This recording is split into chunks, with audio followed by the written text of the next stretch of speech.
Hola, soy Jesús Nieto Martínez, bienvenidos.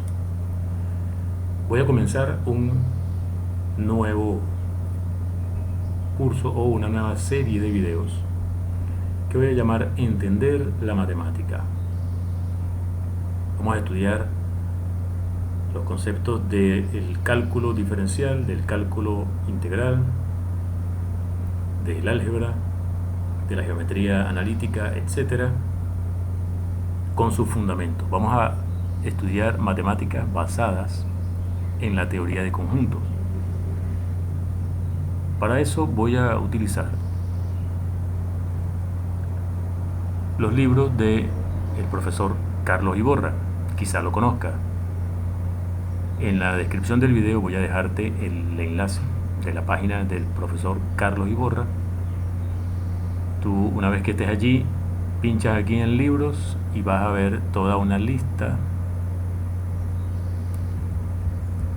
de libros. Aquí tienes un esquema en el que se especifica la dependencia entre los libros, ¿no? Fíjate que son bastantes, ¿no? Nosotros vamos a trabajar con el de álgebra, geometría y análisis. Son 3 libros: álgebra, geometría y análisis. Vamos a estudiar de cada uno de ellos lo que podamos hacer, lo que podamos estudiar para entender la matemática.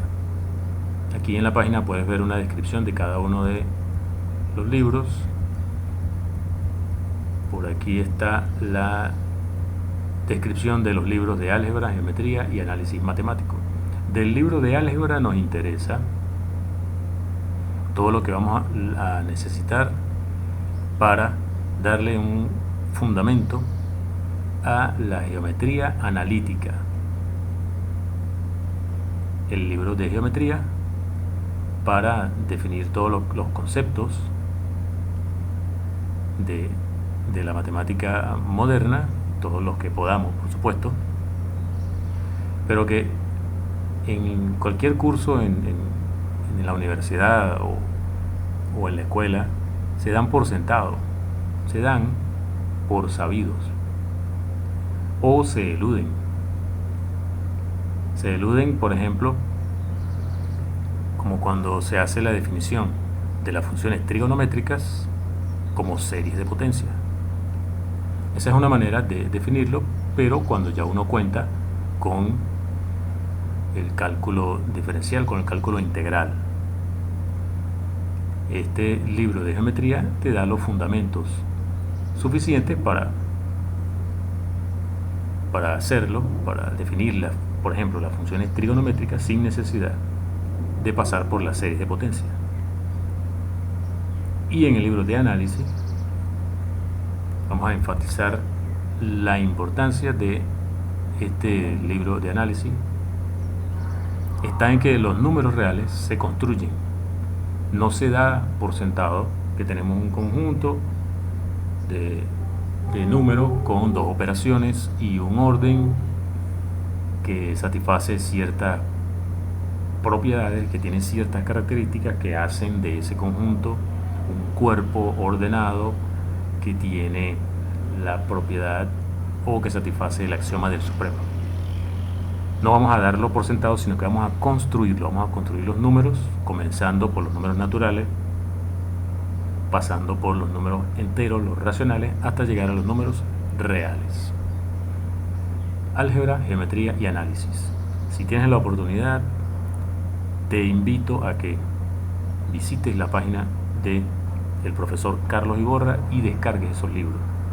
Son muy útiles, son muy buenos esos libros. Te recomiendo que trabajes con ellos. Están muy bien escritos. Vamos a comenzar entonces a entender la matemática y comenzamos por la teoría de conjuntos, el lenguaje en el que se escribe la matemática hoy en día. Todo ese lenguaje se puede fundamentar, se puede basar en el concepto de conjunto y el concepto de pertenencia. Vamos a entender conjuntos, así como lo representabas en la escuela con los diagramas de Venn. Aquí en este diagrama estamos diciendo que X, Y y Z son elementos del conjunto A y lo expresamos de esta forma, con este símbolo, y lo leemos: X pertenece a A, o X es un elemento de A, o X está en A. Igual para Y, este U que estamos representando aquí, así como está aquí graficado, la idea que se quiere expresar es que no está en A, que no es un elemento de A, que no pertenece a A, y lo escribimos de esta forma. Vamos a mencionar también que, como vamos a basar toda la teoría en conjuntos, cada objeto que mencionemos, cada objeto que utilicemos va a ser un conjunto, por lo tanto es posible que tenga elementos. Por ejemplo, U puede tener elementos. Es posible que tengas un W que sea elemento de U. Es posible que X también tenga elementos. Digamos que X tiene como elemento a este señor A. Y puede tener elementos, etc. O sea que los conjuntos tienen elementos y esos conjuntos también pueden ser elementos de otro conjunto. El mismo A puede ser elemento de otro conjunto B. Así que los conjuntos tienen elementos y los elementos de los conjuntos, como también son conjuntos, tienen elementos, y así sucesivamente. Eso es importante resaltarlo. Vamos a utilizar axiomas para decir qué es lo que son los conjuntos. En lugar de definir conjuntos, dar una definición de lo que es conjunto, dar una definición de lo que es pertenencia, uno lo que hace es plantear axiomas que son lo que rigen las relaciones, el comportamiento de lo que son los conjuntos y de lo que vamos a entender por pertenencia. No importa qué es un conjunto, no importa qué es la pertenencia, sino las relaciones que podemos establecer entre esas ideas. Y esas relaciones están dadas mediante axiomas. Es como cuando juegas ajedrez y tienes cada pieza, por ejemplo un peón. Esto que traté de dibujar aquí es un peón.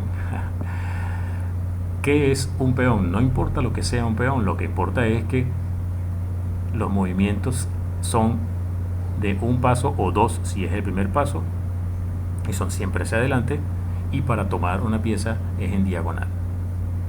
Es decir, no importa qué es el peón, sino cómo se comporta en el juego.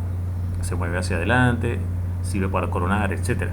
Las reglas del juego son las que importan, no la definición de lo que es el peón. ¿Qué es un peón? ¿A quién le importa lo que es un peón? Lo que importa es cómo se mueve, cuáles son las reglas que rigen su comportamiento. Asimismo, vamos a establecer reglas para utilizar el término, el concepto de conjunto, y el término, el concepto de pertenencia. Esos van a ser los únicos conceptos que vamos a dar por sentados al principio. Y por sentados quiere decir que vamos a decir cuáles son los axiomas, y luego todos los otros conceptos matemáticos los vamos a definir a partir de esas ideas, la de conjunto y la de pertenencia. El primer axioma se llama extensionalidad, y lo que dice es que, dados conjuntos A y B, si todo elemento de A también es un elemento de B, y además todo elemento de B también es un elemento de A, concluimos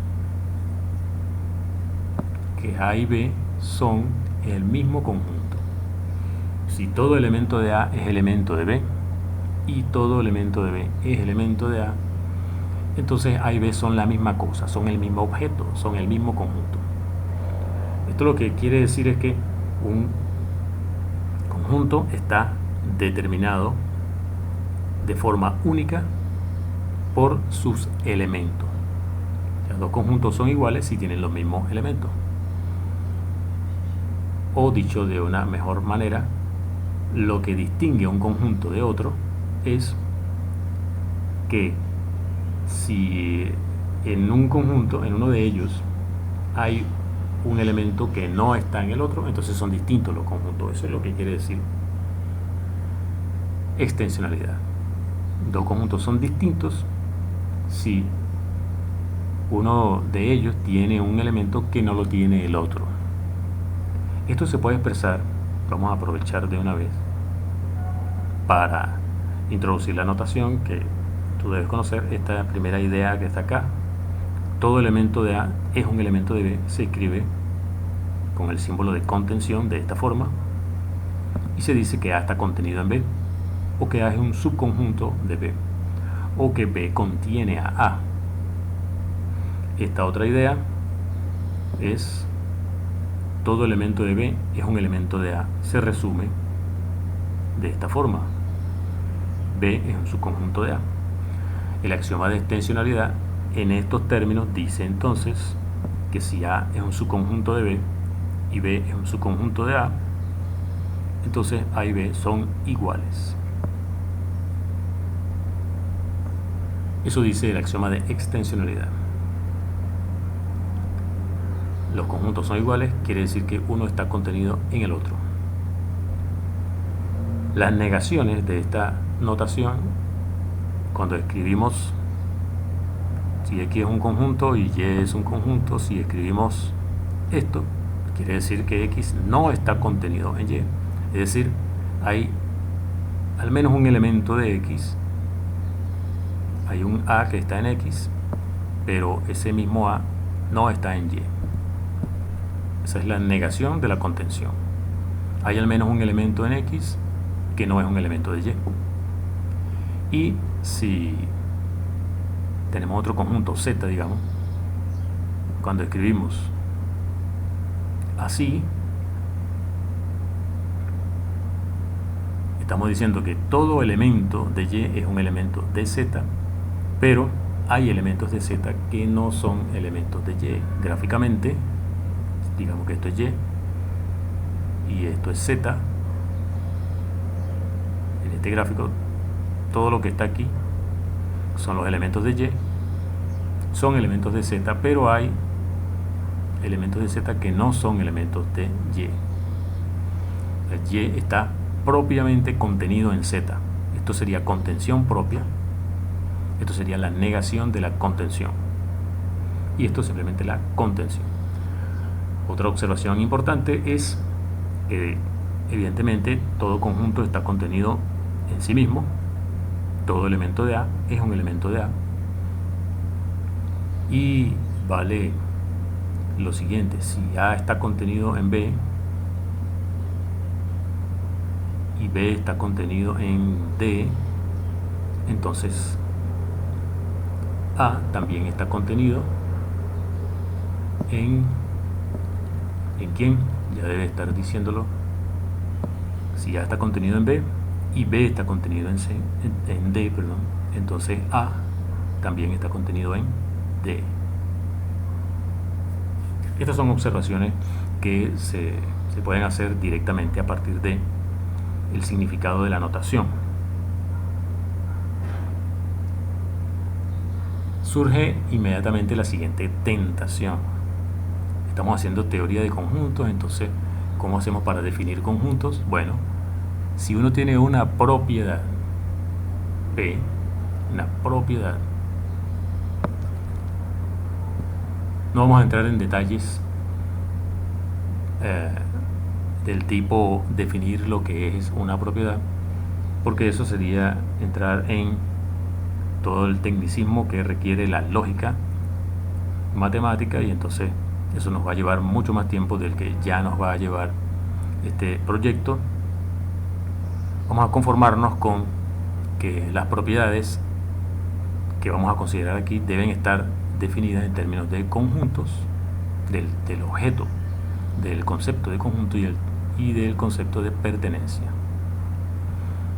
Si se puede expresar en estos términos, es lo que vamos a considerar una propiedad. Entonces decíamos que la tentación de concluir que las propiedades definen conjuntos la expresamos de esta forma: tomar todos aquellos X que satisfacen la propiedad P. Vamos a escribirlo así: X tiene la propiedad P. Agrupar todo eso, la tentación es, dada una propiedad, todos los X que tienen esa propiedad forman un conjunto. Esa es la tentación. Eso es lo que se conoce como definir un conjunto por comprensión. Dada una propiedad, si uno no le pone condiciones a esto de la propiedad, esto puede dar problemas, tal como lo planteó Bertrand Russell al proponer esta propiedad. Si esta es la propiedad P, no podemos hacer lo que propusimos antes. O sea, agarra todos los X que tienen esa propiedad, llama a eso R, y vamos a ver que nos metemos en un problema cuando nos planteamos la pregunta: ¿será que R es un elemento del mismo R? Eso da origen a la paradoja de Russell. Si la respuesta es sí, es decir, si R es un elemento de R, y vamos a la definición, quiere decir que R es uno de estos X. Si es uno de estos X, quiere decir que satisface esta propiedad, o sea que R no pertenece a R. Estamos diciendo que si suponemos que R es un elemento de R, tenemos que concluir necesariamente que R no es un elemento de R. Contradicción. Entonces la respuesta a esto no puede ser R pertenece a R. Bueno, digamos que es R no pertenece a R. Nuevamente, R no pertenece a R. ¿Qué quiere decir? Vamos a la definición. Quiere decir que no es uno de estos X. Quiere decir que no satisface esta propiedad. Quiere decir que satisface la propiedad X pertenece a X. O sea, R no pertenece a R, te fuerza a concluir que R pertenece a R. Nuevamente, contradicción. R es elemento de R, implica R pertenece a R. R pertenece a R implica R no pertenece a R. Esto es una contradicción en cualquier caso. Si R pertenece a R o si R no pertenece a R, en cualquiera de los dos casos se llega a una contradicción. Esto es lo que se llama la paradoja de Russell.